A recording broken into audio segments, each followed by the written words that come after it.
Oke, Bang Togar, ada kegiatan apa nih Bang? Ada Sita Baby nih. Oke, di hari ini kita kedatangan dari teman sekaligus klien kita juga yang bernama Sinta Yulia Sari alias Sinta Baby. Nah, dia ini punya permasalahan, tapi terkait permasalahan ini sesungguhnya bagi dia ini sifatnya hanya sekedar ingin memberikan efek jerak karena orang tersebut sudah menyinggung perasaan dan harga dirinya. Kenapa saya bilang perasaan dan harga dirinya? Dia tadi tujuannya niatnya baik, membantu orang tersebut dengan adanya satu ikatan terkait masalah premi. Namun yang kita sangat disayangkan, uang yang dipercayakan kepada orang tersebut kan itu sampai saat ini tidak terrealisasi.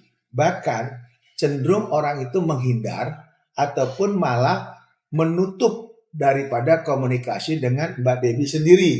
Nah, itu yang membuat Mbak Devinya kesal, kan gitu ya. Dan yang lebih diperburuk bukan terkait masalah mangkir ataupun dia janji tidak ditepati, yang lebih diperburuk untuk meyakinkan daripada Baby sendiri, itu dia buat surat pernyataan.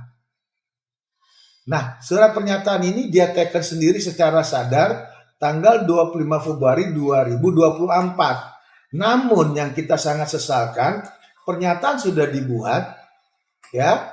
Namun sampai saat ini apa yang tertulis di sini tidak pernah terrealisasi. Sehingga kami dari tim kuasa hukum Dr. Togas Tumorang, kebetulan juga Mbak Baby-nya itu teman kita semua, kita akan ikut proses daripada ini agar orang ini mendapatkan ganjaran sesuai atas perbuatannya. Nah, terkait pasal yang kami duga-tuduhkan, yaitu terkait ke pasal 372, yaitu apa? Terkait penggelapan sejumlah uang milik dari Baby yang tidak pernah dikembalikan oleh orang tersebut. Nah, secara utuh, bukan dicicil, secara utuh. Karena pada saat dia minta, itu utuh pula dikasih sama Baby-nya. Ya kan begitu ya? Ya, karena sudah ada perjanjian juga, dia nggak bukan perjanjian, pernyataan juga, dia tidak mengembalikan secara cicil. Terus, mungkin bisa dijelasin sedikit tentang kronologisnya Mbak Sinta Baby? Saya sudah mempercayai baik itu masalah pajak, baik itu masalah asuransi sama orang tersebut, tapi disalahgunakan. Jadi aku bayar pajak juga sama dia. Terus kemarin aku mau bayar asuransi sama dia juga, asuransi perpanjang mobil selama 2 tahun. Tapi ternyata pas ditanya-tanya, sudah belum, ternyata nggak ada buktinya gitu yang udah dibayarin asuransinya. Ditanya-tanya, dia ganti nomor, dihubungin nggak bisa. Terus disamperin ke kantornya, dia nggak ada, ternyata udah ganti kantor. Tempat kerjanya, tempat tinggalnya ganti, nomor teleponnya juga ganti. Tapi saya selidiki, ternyata dia ganti nomor telepon, aku dapat nomor teleponnya, aku hubungin dia, bisa.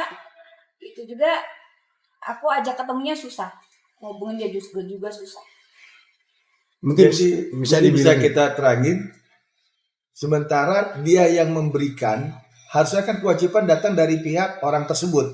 Namun yang buat kerepotan, bahkan sudah begitu banyak menguras energi, waktu, pikiran, bahkan juga dana yang banyak, artinya bolak-balik ya. Mondar-mandir tadi awalan orang ini, yang inisialnya AD, ya, di depannya diduga bernama Andi, itu kerjanya di Wuling ya. Nah, di Wuling ya. Wuling mana? Wuling, tadinya di Bogor. Nah, di arah Bogor sana. Tapi permintaan uangnya itu di tempatnya Mbak Baby. Nah, orang tersebut yang diduga bernama Andi ini atau inisial AD ini itu dikasih uangnya secara tunai. Ya, kenapa kok di giliran dia minta sampai detik ini dia selalu menghindar. Bahkan ada etikat menyepelekan atau memang tidak ada etikat baik itu mengembalikan secara utuh uang tersebut. Jadi kalau kita lihat di pasal 372, unsur-unsur sudah terpenuhi di mana uang atau barang sudah dalam penguasaannya dia, setengah ataupun keseluruhannya, yang diperoleh orang tersebut diduga tanpa melalui proses suatu hukum. Nah, itu sudah masukkan daripada unsur 372. Dan kita akan menghadap ke Polres Jakarta Barat. Kami mohon pihak Jakarta Barat agar cepat segera orang ini dipanggil setelah kita masukkan laporan. Karena kita sudah cukup ada pernyataan, ada bukti penyerahan uang, ada saksi juga, dan dalam hal ini baby sendiri akan menjadi pelapor. Jadi Polres Jakarta Barat tolong attention-nya agar masalah ini bisa terselesaikan. Dan efek jerah ya. Sekarang dia kerjanya di Mitsubishi, kuliah kerja. Abang, ancamannya berapa tahun dari 3? Kalau pasal di 372 itu maksimalnya 4 tahun. Atau Tapi bukan karena 4 tahunnya. Ini adalah pasal khusus. Walaupun di bawah 5 tahun, pasal 372 itu polisi berhak menahan. Karena ini pasal pengecualian. Beda pasal 378, beda dengan pasal 372. Undang-undang mengajarkan di bawah 5 tahun tidak bisa ditahan. Tapi khusus pasal 372, polisi berhak menahan. Jadi jangan main-main, jangan harap ini gampang. Dipikir kamu bisa bebas sedemikian enaknya, bisa ngebohongin seorang baby. Ingat, hukum akan menjerat Anda. Kami akan data. Karena etikatnya sudah tidak baik. Karena etikatnya sudah kelihatan tidak baik. Sudah ganti kartu Betul. kerja, kantor, Betul. Ganti rumah, ganti rumah, ganti Iya. nomor telepon. Jadi kan udah syarat terpenuhinya harus ditangkap. Karena etikat baiknya sudah tidak ada. Unsur mensanya udah nyata. bisa dibilang ini player atau pemain bisa dibilang itu mungkin. pemain. Kita mungkin tidak pakai Diduga. istilah pemain ya. Tapi jelas ini condong lebih gila lagi nih orang. Yaitu apa? Sebagai profesi. Kalau sebagai pemain mungkin sekali 2 kali. Ya, tapi ini profesi. Jadi menjadi nafkah. Nipu orang, berbohong sama orang, si inisial diduga namanya Ade atau diduga namanya Andi, ini diduga profesinya nipu, ngebohongin orang untuk cari makan dia. Yang ini yang kami sangat sayangkan. Jadi orang-orang macam kayak begini, polisi harus segera bersikap.